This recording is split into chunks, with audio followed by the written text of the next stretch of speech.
Hey, how everybody doing, man? Glad y'all here again. Glad to be able to share and speak with y'all. Once again, I want to thank everybody for, supporting, man, and appreciating, man, just some thoughts that I'm sharing with y'all. Really, honest, this is me pouring my heart out with y'all for you to know who I am and to get a taste of why I'm doing what I'm doing. Today, I kind of want to go back into last week's topic, families and futures, because I felt like I could have got a little more candid. I could have been a lot more honest. I could have been a lot more raw, just so we can really have an understanding about these things, about where I'm trying to go and where I came from.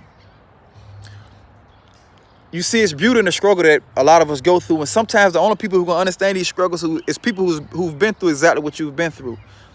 And it's a lot of guys out there that I know who've been through exactly what I've been through and who can relate. And for the people who don't know me, I like to share a little bit of my story, and I hope that it'll just sink in a little bit more of what I'm trying to do. So last week I spoke about the struggle I was going through with my son and want to help and touch him and reach him before it's quote unquote too late. Well, to tell you a little bit about me, I come from Portsmouth, as a lot of y'all know. At the age of 13, I had it in my mind that I wanted to be a criminal. Back then we had corners, for all y'all who remember. There was people standing on every corner. They had the flash shoes, the nicest cars, the gold, the smoothest walks, and I wanted in on it. You know what I'm saying? But what happened is, just like me listening to them rap songs and being influenced by my environment, I acted on mine. I acted on what I wanted to do, because this is what I wanted to do, and this is what these people were doing. And I want to portray the same thing that they were doing. So by the age of 14, I started selling reefer, marijuana, old school people call it reefer. I was going to high school, and this was my everyday job. I got out of school, I got off the bus, and I got right to it. But as life progresses and we progress, I went from there, started selling crack. About 15, the Dulles Park area, right around the corner from where my mom and dad grew up, because this is something that I wanted to do. In fact, that I had to do it. And I'm saying this not to glorify any of this, but I also want you parents to recognize something. Never underestimate the mind and the drive of these children that you have, because they'll grow up and do some things that you wouldn't imagine, because we've done things that our parents couldn't imagine. So as I grew up and I started making all these bad decisions, I feel so bad in my heart at times about the people who I've corrupted with my actions. I thank God for giving me another chance at life. I also ask God to forgive the actions that I made. And I always ask God to forgive the people whose lives who were corrupted by me and who's lost their lives by me. I lost some really good friends in this struggle, in this fight for a false sense of success. I lost a lot of years of my life, a lot of years with my family. And it made me want to come to you guys and let you know that it's not over.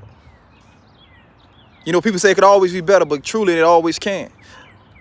I was just having a conversation with somebody, and I read another person's post who spoke about the same thing about the city youth.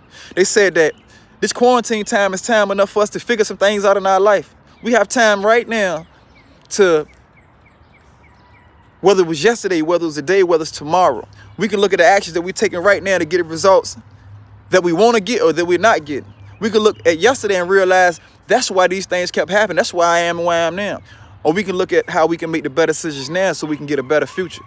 I don't know about anybody else, but I want a better future. Before I go any further, I want to shout a pearl out that I got on a good friend of mine, really good friend of mine.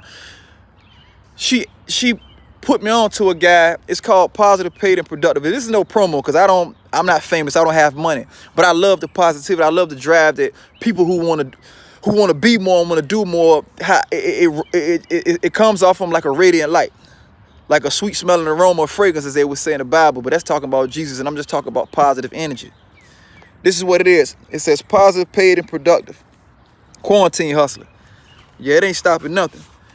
Me. So I've been out now. This is my 4th submission. I'm blessed to say that I have a job. I'm blessed to say that there's other jobs coming.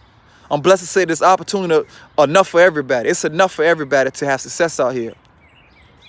But back on the topic of our children, I don't want the bad decisions that I made as a father or as a teenager who later became a lost man, who's now a more founded man, a man who's been found, who's found himself and who's also found. Forgive me for stuttering. But I found God. I found my clarity. When I had time to think, I had time to find my peace. As we walk right now in this clarity, in this time of peace, when everything is shut down, except your home, except your thoughts, except your heart, except your emotions. Take time to figure out these things for your family and your family's future, because you are a direct, and I mean a direct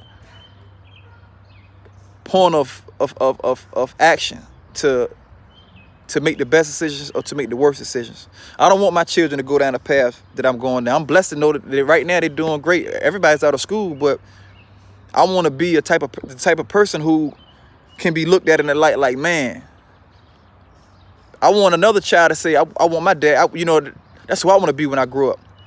You know, or my dad, you got a cool dad because he's making the right decisions. He's reaping the right benefits for not just himself and not just for his family, but for all the people that he touches, he reaches.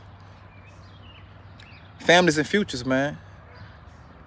It's a small subject, man, but it's a big point in all of our lives, our families and our futures. What are we going to do today to get the best results for our families and our futures? I chose to be positive and productive. I'm still waiting on getting paid, like the shirt said. I'm working towards that, you know what I'm saying? But I'm doing everything I can every day to make sure that mine have what they supposed to, you know, what they supposed to have, and that I can live the life that I want for me and for mine. So I want to thank y'all again for another beautiful conversation that I feel like we shared. This is just me. I felt like I wanted to just express more of me. And expressing more of me, I wanted y'all to have a deeper understanding so that we can have a deeper understanding together of where we've been and where we're going. Thank y'all, man. Y'all have an amazing day. I hope God is blessing you in ways that you can feel and in ways that you can't even recognize yet. But it's happening. Y'all have an amazing day, an amazing week. And I look forward to seeing you guys next week. Thank you so much.